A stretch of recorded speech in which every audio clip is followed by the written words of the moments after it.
Guys, welcome back to our entity exam channel. आज हम अपने इस वीडियो में चंडीगढ़ एंटिटी एग्ज़ाम के क्वेश्चन पेपर को करेंगे, जो हमारा एग्ज़ाम 7 अप्रैल 2023 को हुआ था, जिसके पेडागोजी के 30 क्वेश्चंस को हम इस वीडियो में करेंगे, जो हमारे न्यू पैटर्न पर आधारित हैं। तो आप सभी इस वीडियो को देखें कि हमारे क्वेश्चंस किस तरीके से आ रहे हैं। तो शुरू करते हैं लेके माँ सरस्वती का नाम और शुरू करेंगे आज के अपने क्वेश्चंस को। मैं थोड़ा जूम कर देती हूँ ताकि आपको अच्छे से विजिबल होगा।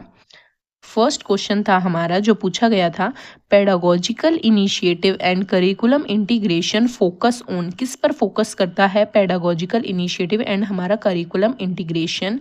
शैक्षणिक पहल और पाठ्यक्रम एकीकरण डैश पर केंद्रित है। रटने पर बिल्कुल नहीं। केवल हैंड ऑन प्रशिक्षण, ओनली हैंड्स ट्रेनिंग ओनली नहीं। स्किल बेस्ड एजुकेशन, जो हमारा कौशल आधारित शिक्षण पर आधारित था। 30 क्वेश्चन, ये हमारा कंप्यूटर का था तो इसको हम स्किप करेंगे। 31 क्वेश्चन, ऐसे बीच बीच में क्वेश्चंस दिए गए थे, एक साथ 30 क्वेश्चन नहीं थे, इसलिए मैंने सभी क्वेश्चंस को एक साथ कंपाइल किया है पीडीएफ के थ्रू। विकासात्मक विलंब और दिव्यांग बच्चों की मदद के लिए शिक्षक की भूमिका क्या होगी के बारे में निम्नलिखित में से कौन सा कथन सत्य है? शिक्षक को बच्चों के बारे में जितना संभव हो सके उतना जानने का प्रयास करना चाहिए। शिक्षक को बच्चों की शिक्षा में सहायता के लिए यथार्थवादी मतलब रियलिस्टिक और प्राप्त करने के योग्य लक्ष्य निर्धारित करने चाहिए। बिल्कुल। शिक्षक को बहुसंवेदी दृष्टिकोण अपनाते हुए पाठ की योजना बनानी चाहिए। बिल्कुल। शिक्षक यह सोचकर बच्चों से बच सकते हैं कि उनकी समस्याओं का समाधान करना उनका कर्तव्य नहीं है। बिल्कुल गलत। बच्चों की समस्याओं का समाधान करना किसका कर्तव्य है? हमारे टीचर का ही कर्तव्य होता है, इसलिए हमारा ये पॉइंट गलत हो जाएगा। और जो ये पॉइंट जिसमें भी है वो ऑप्शन गलत हो जाएगा। गलत है, गलत है। और हमारा फर्स्ट सेकंड थर्ड ठीक था, तो हमारा थर्ड ऑप्शन करेक्ट हो जाएगा। एक सुरक्षित देखभाल करने वाले और उत्साहवर्धक कक्षा वातावरण बनाने के लिए कक्षा के मानदंड डैश द्वारा तय किए जाने चाहिए। अब स्कूल का जो भी वातावरण होगा, जो भी मतलब पैरामीटर्स हम सेट करेंगे, वो किसके अनुसार होने चाहिए? केवल बच्चों के अनुसार होने चाहिए? नहीं। केवल शिक्षक के अनुसार? नहीं। केवल स्कूल के अनुसार? नहीं। वो हमारे शिक्षक और बच्चों दोनों के अनुसार होने चाहिए। Both teacher and children. TLM की फुल फॉर्म पूछी गई है। इजी क्वेश्चन है। Teaching learning material. Easy question भी गाइस हमारे एग्जाम में आते हैं, तो छोटे से छोटे पॉइंट्स को भी स्किप ना करें। जल्दबाजी में कुछ बच्चों का ये क्वेश्चन भी गलत हो गया होगा। आपके लिए बच्चों को अनुशासित करना क्या मायने रखता है? मतलब बच्चों को हम डिसिप्लिन में रखते हैं, तो वो मतलब क्या है? सामाजिक रूप से अनुचित व्यवहार के लिए बच्चों को दंडित किया जाना चाहिए। पनिशमेंट में दंडित किया जाना चाहिए बच्चे को? बिल्कुल नहीं। यह विघटनकारी व्यवहार को रोकने के लिए एक व्यवस्था है। गलत। बच्चों के प्रति सहानुभूति रखनी चाहिए और उसे सही व्यवहार सिखाना चाहिए। सोच सकते हैं, यह स्वयं के कार्यों व्यवहार को नियंत्रित करने की क्षमता विकसित करने के लिए एक सहायक कार्य है। बिल्कुल ठीक है कि डिसिप्लिन ऐसा होना चाहिए बच्चे का खुद से कि वह स्वयं के कार्यों को नियंत्रित कर सके, अपने कार्यों को अपने अनुसार कर सके और क्षमता का विकास करने में एक सहायक कार्य है। तो ये ऑप्शन हमारा बिल्कुल करेक्ट होगा। कक्षा में बहुभाषावाद का क्या अर्थ है? मल्टीलिंगुअलिज्म इन अ क्लासरूम क्या है? बच्चों को भाषाई विविधता का परिचय दिया जाना चाहिए। Children should be given exposure of linguistic diversity. ठीक हो सकता है, आगे के ऑप्शन भी देखेंगे। पर बिना किसी उद्देश्य के कक्षा में किसी भी भाषा का उपयोग करना। गलत। एक भाषा को दूसरी भाषा से अधिक प्राथमिकता देना। गलत। एक साथ कई भाषाओं का उपयोग करना। कक्षा में बहुभाषीयतावाद मल्टीलिंगुअलिज्म इन क्लासरूम, तो इसका आंसर यही ठीक होगा कि बच्चों को भाषाई विविधता से परिचय किया जाना चाहिए। ये नहीं कि बहुत सारी भाषाओं को हम क्लास में यूज कर रहे हैं, जिसका कोई सेंस नहीं है। नेक्स्ट क्वेश्चन, प्रिंट और इलेक्ट्रॉनिक मीडिया समृद्ध कक्षाएं डैश को सहज कर सकती हैं। Print and electronic media rich in classroom way facilitate अल्प विकसित मस्तिष्क। मैं पूरा क्वेश्चन आपको दिखा देती हूँ। अल्प विकसित मस्तिष्क को मदद करेंगी। बच्चों को बच्चों के बीच सीखने के परिणामों की अधिकतम उपलब्धि, छात्रों का पढ़ाई के प्रति अरुचि होना, ये तो ऑप्शन हमें सरासर गलत दिख रहा है। बच्चों का अनुचित सामग्री के संपर्क में आना, गलत। तो हमारा सही ऑप्शन क्या होगा? बच्चों के बीच सीखने के परिणामों को अधिकतम उपलब्ध करना, मैक्सिमम अचीवमेंट हो सके बच्चों की। कक्षा में अधिकतम अध्ययन तब होता है जब maximum learning in a classroom take place when शिक्षक और छात्र सहक्रियात्मक रूप से कार्य करते हैं। Teacher and student work systematically, बिल्कुल ठीक है, बट और ऑप्शंस देखेंगे। छात्र शिक्षक द्वारा दिए गए हर निर्देशन का पालन करें, नहीं। शिक्षक अच्छा व्याख्यान दे, लेक्चर क्या मतलब लेक्चर चाहे कैसा भी दिया जाए, लेक्चर लेक्चर ही कहलाएगा।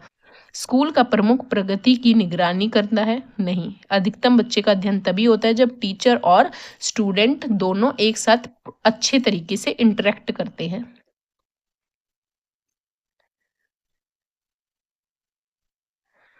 मानव शरीर, मन और मानस का सर्वांगीण विकास निम्नलिखित के माध्यम से प्राप्त किया जा सकता है।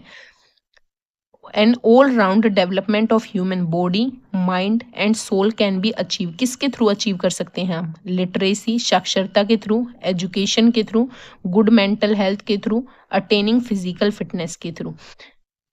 देखो इसका करेक्ट आंसर बोर्ड ने एजुकेशन माना था कि एजुकेशन के थ्रू हम ह्यूमन बॉडी का, माइंड का और सोल का पूरा डेवलपमेंट कर सकते हैं।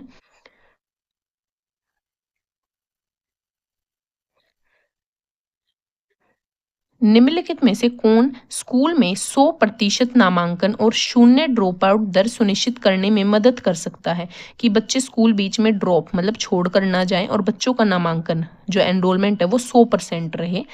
छात्रों की कम उपस्थिति के लिए शिक्षकों और स्कूल को दंडित करना, ये कोई मतलब रूल नहीं है कि इससे ड्रॉप आउट बच्चों का सुधर जाएगा। माता पिता और बच्चों के खिलाफ सख्त कार्रवाई करना, यह सुनिश्चित करने के लिए स्थानीय निकायों और पंचायतों को शामिल करना कि उनके क्षेत्र में प्रत्येक बच्चे का स्कूल में नामांकन हो। हाँ, ये थोड़ा गुड पॉइंट लग रहा है। मेलों, नुक्कड़ नाटकों का आयोजन करके जागरूकता लाना और समुदाय को शामिल करना। नियमित रूप से स्कूल जाने वाले बच्चों की माताओं को पुरस्कार और सम्मान देना, ये भी थोड़ा अच्छा पॉइंट हो सकता है। बट ये 2 पॉइंट्स तो हमारे टोटली नेगेटिव हैं, तो जिनमें भी फर्स्ट और सेकंड होगा उसको हम एलिमिनेट कर देंगे। ये भी नहीं हो सकता, ये भी नहीं हो सकता, ये भी नहीं। हमारा ऑप्शन बी करेक्ट होगा। शिक्षकों और छात्रों के लिए उच्च गुणवत्ता वाले शिक्षण अधिगम संस्थानों का एक राष्ट्रीय भंडार है। देखो गाइज, ये क्वेश्चन हमारा NCF-FS जो हमारा फाउंडेशन स्टेज है उससे लिया गया है। दीक्षा, परख, NCPCR या निष्ठा, तो इसका करेक्ट आंसर होगा Diksha, digital infrastructure knowledge sharing for holistic assessment. ये हमारी दीक्षा की फुल फॉर्म है। आप इस फुल फॉर्म को, इन चारों फुल फॉर्म को सर्च करें और कमेंट बॉक्स में इन फुल फॉर्म को लिखें, क्योंकि ये हमारे आने वाले एनटीटी एग्जाम्स में बहुत हेल्पफुल है। अगर आप इन फुल फॉर्म को लिखेंगे तो मुझे बहुत अच्छा लगेगा और आपकी प्रिपरेशन भी बेहतर होती रहेगी। शिक्षा को डैश को बढ़ावा देना चाहिए। शिक्षा को किसका बढ़ावा देना चाहिए? आंतरिक और बाह्य दोनों विकास, आंतरिक विकास, भावात्मक विकास, संज्ञानात्मक विकास। तो आंतरिक और बाह्य दोनों विकासों को बढ़ावा देना चाहिए। बच्चे एक स्वस्थ और लचीले शरीर विकसित करें डैश का एक पाठ्यचर्या लक्ष्य है। अब ये किससे रिलेटेड है कि बच्चों का एक स्वास्थ्य और लचीला शरीर हो। संज्ञानात्मक मतलब कॉग्निटिव, दिमाग से रिलेटेड है। शारीरिक विकास, भाषा और साक्षरता विकास, सौंदर्य और संस्कृति, तो ये हमारे शारीरिक विकास से रिलेटेड है, फिजिकल डेवलपमेंट से रिलेटेड है। डैश के लिए मूल्यांकन किया जाता है। किसके लिए मूल्यांकन करते हैं बच्चे का असेसमेंट? छात्रों को चिन्हित करने के लिए। बच्चों को हमें लेबल नहीं करना है। छात्रों की सीखने की उपलब्धियों के साक्ष्य इकट्ठे करने के लिए, बिल्कुल, कि बच्चे ने कितना अचीव किया। छात्रों को चुनौती देना, नहीं। बच्चे की रिपोर्ट कार्ड तैयार करना, केवल रिपोर्ट कार्ड तैयार करना मायने नहीं रखता, बच्चे ने कितना अचीव किया वो इंपॉर्टेंट है। Gather evidence of the learning achievement of student. एक शिक्षक डैश द्वारा छात्रों में प्रेम और करुणा के मूल मूल्यों को स्थापित कर सकता है? किसके थ्रू शिक्षक बच्चों में प्रेम और करुणा के वैल्यूज को डेवलप कर सकता है? एक ही विषय पर व्याख्या के थ्रू। व्याख्या लेक्चर इंपॉर्टेंट नहीं है, विभिन्न कहानियों के थ्रू। कहानी कितनी भी सुना दी जाए, इन मूल्यों को अपने दैनिक व्यवहार में प्रदर्शन करना। टीचर जैसा प्रदर्शन करेगा बच्चे वैसे ही सीखते हैं, तो डेली बेसिस पे टीचर जैसा व्यवहार करेगा बच्चे भी वैसे ही सीखते हैं। NCFFS का प्रस्ताव है सभी पाठ्यक्रम और शिक्षण शास्त्र दृढ़ता से डैश में निहित होना चाहिए। अब हमारा NCFFS एक इम्पोर्टेंट टॉपिक है, इसलिए मैं आपको इस पे जोर दे रही हूँ कि NCFFS इम्पोर्टेंट है, जिसको हम अपने इस चैनल पर भी करेंगे। आने वाले सभी एंटिटी एग्जाम में यहाँ से क्वेश्चन डेफिनेटली आपको 3 से 4 मिलेंगे, तो इसको छोड़ के मत जाना। खुद भी पढ़ सकते हैं, अगर खुद पढ़ेंगे तो उससे बेटर कुछ हो नहीं सकता, या फिर हमारे चैनल पर भी देख सकते हैं। NCFFS proposes all curriculum and pedagogy must be strongly rooted।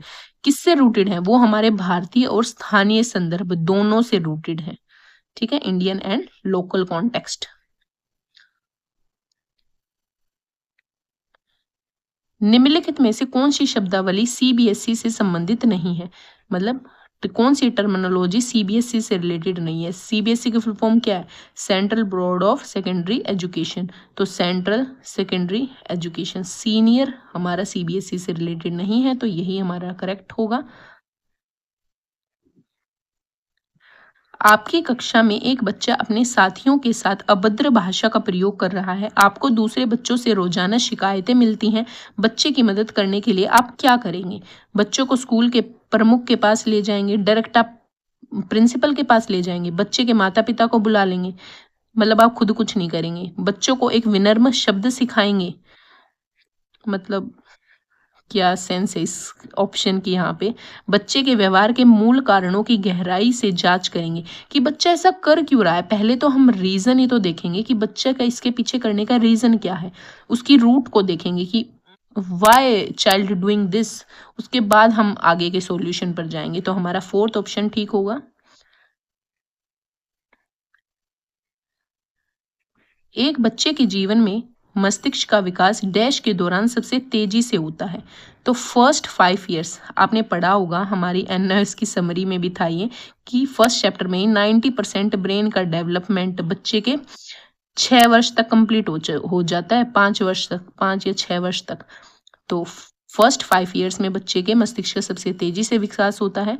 Second question, सीखने की प्रक्रिया के 5 चरणों के सही क्रम। अब बच्चा सीखता कैसे है उसके कर्म में लगाना है हमें। तो पहला आएगा हमारा इंट्रोडक्शन, फिर conceptual understanding, then practice, then apply करेंगे, देन एक्सपेंशन विस्तार करेंगे।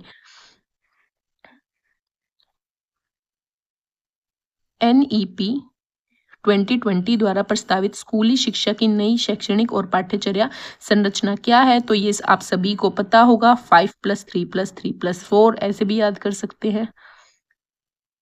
5 3 का स्क्वायर और 4, 5 + 3 + 3 + 4। देखो ऐसे इजी क्वेश्चंस भी आते हैं, ये सब हमारे NCFFS में से आया है, कुछ NIOS में से भी है। शिक्षकों को डैश के लिए शैक्षणिक स्वायत्तता होनी चाहिए। Teacher must have the pedagogical autonomy to, सामग्री की योजना बनाने और व्यवस्थित करना, बच्चों की जरूरतों के अनुसार तरीके चुनना, सीखने के परिणामों को मापने के तरीके तय करना। तो ये तीनों टीचर को ध्यान रखनी चाहिए, तो इसलिए हमारा ऑप्शन डी ठीक होगा, उपयुक्त सभी। कक्षा शिक्षण में प्रौद्योगिकी को शामिल करने के बारे में निम्नलिखित में से कौन सा कथन सत्य है? कि हम टेक्नोलॉजी को क्लासरूम में जोड़ेंगे। यह समय की बर्बादी है क्योंकि यह बच्चे अपने घर और स्कूलों में प्रौद्योगिकी का उपयोग नहीं करते। गलत। इससे कक्षाओं में शामिल नहीं किया जाना चाहिए क्योंकि इससे सीखने की प्रक्रिया बाधित होती है मतलब हेल्पफुल होती है। यह छात्रों को विविध और विभेदित आवश्यकताओं को संबोधित करने में मदद करता है। अब ये वर्ड अगर आपको पता नहीं होगा तो आप कंफ्यूज हो जाओगे। विभेदित आवश्यकताएं क्या होती हैं? देखो यहाँ डिफरेंशिएटेड नीड्स, इसका मतलब है कि बच्चे की नीड के अकॉर्डिंग आप उसे हेल्प कर रहे हैं, बच्चे की आवश्यकता के अनुसार। जैसी जिस बच्चे को आवश्यकता है, जैसे कोई सी बच्चे को विजुअली दिक्कत है तो आप उसके अकॉर्डिंग उसकी हेल्प करें। किसी को ऑडिटरी प्रॉब्लम है तो उसके अकॉर्डिंग, जिस बच्चे को जिस सब्जेक्ट में दिक्कत है तो उसके अकॉर्डिंग मदद करना, मतलब डिफरेंशिएटेड नीड्स का यूज करना में जो हमारी टेक्नोलॉजी है वो हेल्प करती है। ये विभिन्न प्रकार की सामग्री और शिक्षण सामग्री तक पहुंचने में सक्षम बनाता है। तो हमारे फर्स्ट 2 ऑप्शंस गलत होंगे, इसलिए थर्ड और फोर्थ ही ठीक है। ये क्वेश्चन हमारा कंप्यूटर का था तो हम इसे स्किप करेंगे। गृह कार्य डैश में सहयोग कर सकता है। अब हमारा गृह कार्य किस में सहयोग करता है? स्कूल और बच्चों के घर के बीच संबंध बनाने में, व्यापक पाठ्यक्रम को पूरा करने में। अरे हमें बच्चों से व्यापक पाठ्यक्रम पूरा नहीं करवाना।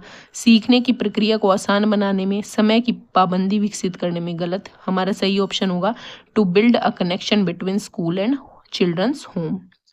नेक्स्ट क्वेश्चन है हमारा, निम्नलिखित में से कौन सा कथन अच्छे शिक्षण का एक पैरामीटर है? हम अच्छा शिक्षण किसे मानेंगे? Good teaching. पाठ नियत समय पर पूरा हो जाए, मतलब जो फिक्स टाइम निर्धारित किया गया उसी टाइम पे पाठ कंप्लीट होना चाहिए, चाहे बच्चों को समझ आए या ना आए। गलत। छात्र किस प्रकार से प्रश्न पूछते हैं? छात्रों द्वारा पूछे जाने वाले प्रश्नों की संख्या। अब एक बच्चा 10 क्वेश्चन पूछ रहा है, एक बच्चा एक भी क्वेश्चन नहीं पूछ रहा है, तो मतलब उसके बेस पर हम अच्छे शिक्षण को निर्धारित कर सकते हैं। गलत। कक्षा के योगात्मक मूल्यांकन का परिणाम, योगात्मक मतलब summative assessment, paper pencil test को हम मेजर कर लें उसके थ्रू बच्चे को, तो ये अच्छे शिक्षण का मतलब हो सकता है पैरामीटर नहीं, ये भी गलत है। तो बच्चे ने किस तरीके के क्वेश्चन पूछे, किस प्रकार के क्वेश्चन बच्चा पूछ रहा है, क्या वो वैलिड है, क्या वो इनवैलिड, मतलब बच्चे के अनुसार वो बच्चा किस तरीके के क्वेश्चन पूछ रहा है उसके बेस पर हमारे गुड टीचिंग को हम पैरामीटर कर सकते हैं।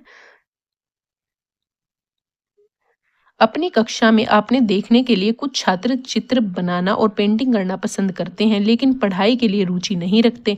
विद्यार्थियों को सीखने की सुविधा प्रदान करने के लिए आप क्या करेंगे? उनके व्यवहार के बारे में शिकायत करने के लिए उनके माता पिता को बुलाओगे। गलत। उन्हें स्कूल में केवल कला संबंधी गतिविधियों में शामिल करेंगे, इससे बच्चों का बेड़ा पार नहीं हो सकता। अपनी पाठ्य योजनाओं में कला एकीकरण दृष्टिकोण अपनाएंगे। कक्षा और बोर्ड की सजावट के लिए असाइनमेंट देंगे, इससे भी कुछ नहीं होगा। हम एडॉप्ट आर्ट इंटीग्रेशन, मतलब आर्ट को, बच्चे को आर्ट पसंद है तो हम आर्ट को इंटीग्रेट करेंगे, उस मतलब जो भी सब्जेक्ट पढ़ाना है उसमें आर्ट को इंटीग्रेट करेंगे, जिससे बच्चा आर्ट का भी इंजॉयमेंट ले पाएगा और सब्जेक्ट्स को भी अच्छे से पढ़ लेगा। NEP 2020 प्रस्तावित 3 महीने का खेल आधारित स्कूल तैयार मॉडल किसके लिए है? अब ये हमारा 3 month play based school preparation module किस एज ग्रुप के लिए? ये क्वेश्चन डायरेक्ट हमारा NCFFS फाउंडेशन स्टेज से उठाया गया है, ग्रेड 1 स्टूडेंट्स के लिए। ये वहां पर ये साफ मेंशन दिया गया है, जिसने वो पढ़ा होगा उसे पता होगा।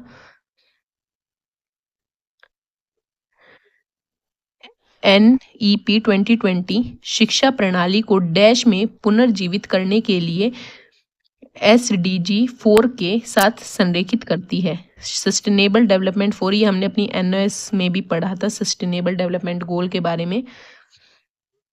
समावेशी और न्याय संगत गुणवत्तापूर्ण शिक्षा सुनिश्चित करने और सभी के लिए आजीवन सीखने के अवसरों को बढ़ावा देना है। बिल्कुल। जो हमारा SDG 4 है वो हमारा एजुकेशन से रिलेटेड है। जिसने NOS की समरी को कंप्लीट कर लिया उसे ये क्वेश्चन आराम से आता होगा कि हमारा SDG एजुकेशन 4 एजुकेशन से रिलेटेड है। भारत को महाशक्ति बनाने के लिए आर्थिक विकास, सामाजिक समावेशन और पर्यावरण संरक्षण सुनिश्चित करना है। नहीं, ये हमारा बच्चे को शिक्षा देने से रिलेटेड है। POCSO act 2012 in act which deals with, ये भी हम अपने NOS के 4th चैप्टर में कंप्लीट कर चुके हैं पोक्सो के बारे में। इसमें क्या कहा गया था कि यौन उत्पीड़न, यौन प्रताड़ना और अश्लील साहित्य के अपराधों से बच्चों की सुरक्षा करना है हमारे पोक्सो अधिनियम का। पोक्सो की फुल फॉर्म सभी कमेंट बॉक्स में लिखेंगे। The protection of child from offence of sexual assault, sexual harassment and pornography. दिव्यांग बच्चों के लिए समावेशी शिक्षा नीति डैश की सिफारिश करती है। जो हमारी इंक्लूसिव एजुकेशन है वो किसकी सिफारिश करती है? उनके लिए अलग सीखने के स्थान बनाना नहीं। इंक्लूजन का मतलब है सभी को एक साथ पढ़ाना, उन्हें मुख्य धारा की कक्षा में शामिल करना। बिल्कुल करेक्ट। शिक्षकों द्वारा उन्हें घरेलू ट्यूशन प्रदान करना नहीं, उन्हें केवल विशेष स्कूलों में भेजना गलत, उन्हें मुख्य धारा में, मेन स्ट्रीमिंग में, क्लासरूम में मतलब पढ़ाना। तो हमारे 30 क्वेश्चंस हो गए हैं कंप्लीट, जो हमारे चंडीगढ़ एनटीटी एग्ज़ाम में पूछे गए थे। ये क्वेश्चंस बहुत इंपॉर्टेंट थे, इनसे आपको पता चलेगा कि हमारे आने वाले एग्ज़ाम में किस तरीके के क्वेश्चन पूछे जा रहे हैं। हमारी एनआईएस से क्वेश्चन है, एनसीएफ एफएस से क्वेश्चन है। तो इन सभी चीज़ों को पढ़ें और अपनी तैयारी को ऐसे स्ट्रॉन्ग करते रहें। मिलते हैं नेक्स्ट प्रीवियस ईयर क्वेश्चंस की वीडियो में। आज के लिए बस इतना ही।